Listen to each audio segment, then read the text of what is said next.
अब किससे कहें और कौन सुने जो हाल तुम्हारे बाद हुआ।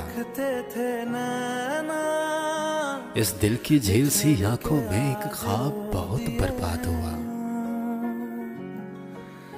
ये हिजरो हवा भी दुश्मन है इस नाम के सारे रंगों के। वो नाम जो मेरे होठों पर खुशबू की तरह आबाद हुआ। इस शहर में कितने चेहरे थे कुछ याद नहीं, सब भूल गए। एक शख्स किताबों जैसा था, वो शख्स ज़बानी शाद हुआ।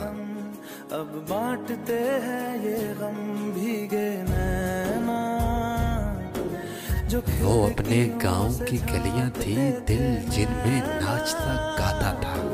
घुटन में बंद हो गए हैं। अब इससे फर्क नहीं पड़ता ना शाद हुआ या शाद हुआ।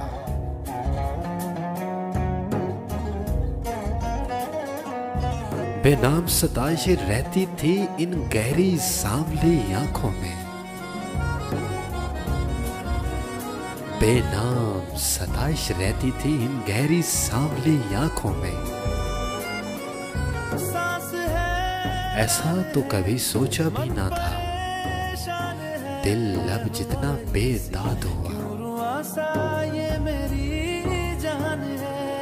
इस दिल की झील सी आंखों में एक ख्वाब बहुत बर्बाद हुआ। का उठा सा दिल में तूफान है।